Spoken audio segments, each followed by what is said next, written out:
Good day mga lods. For today's video, mag-unboxing tayo ng gas absorber na galing sa Surfy Motorcycle. So shout out sa kanila. Thank you sa inyo mga sir. Okay.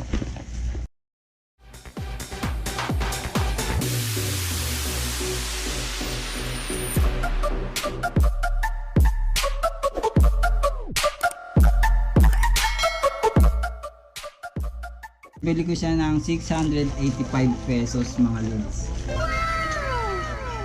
Dahil bumigay na yung shock ko na stock shock. Tagal kong inantay ito mga lods. Kahapon na dapat darating to eh. So hindi alam ng rider na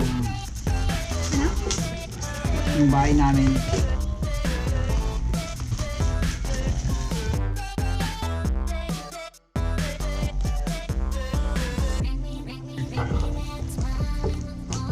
So ito mga lods, yung brand ng rear shock. So buksan na natin.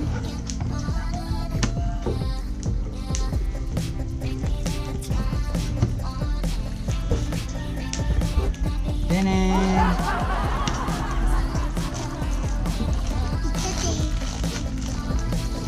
So ito siya mga lods. Nabili ko siya ng 685 pesos.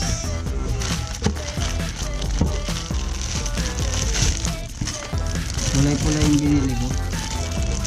So masyado nang common yung white. So may kabigatan siya. So mamaya ikakabit na natin siya sa MIUI 1252.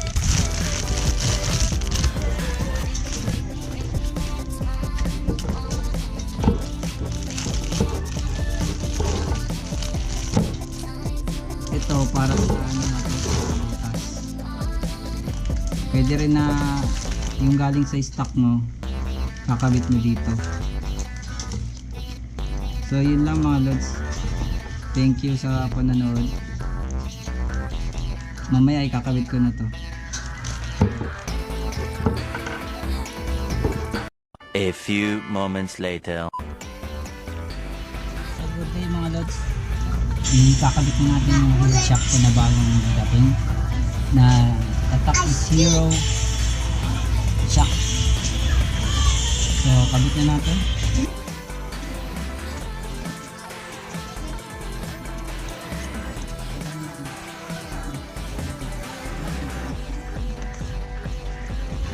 Kailangan natin ng ng panibagong nut kasi nga maiksi lang yung luma natin.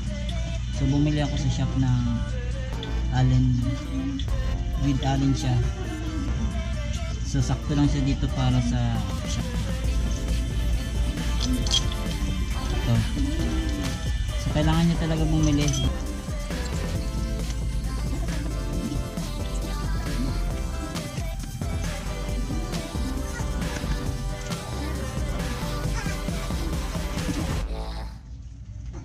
So ito lang yung kabilang side yung babaklasin natin.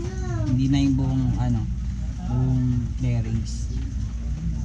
Kaya naman yan kahit ito lang.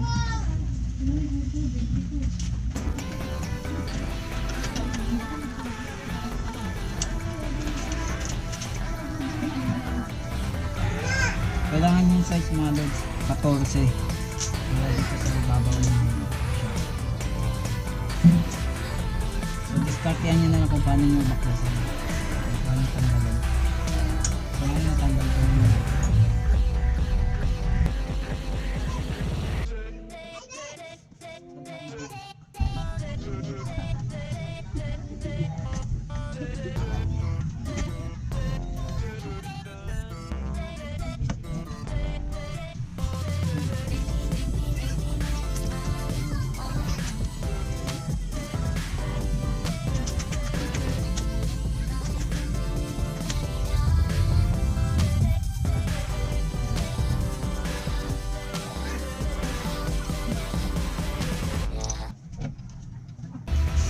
Natin yung nut niya dito sa ibabaw.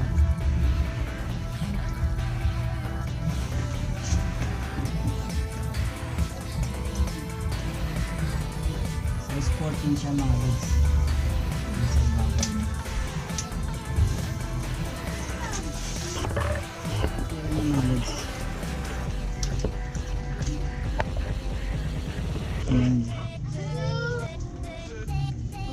So ito yung shock natin na bago, Hero shock.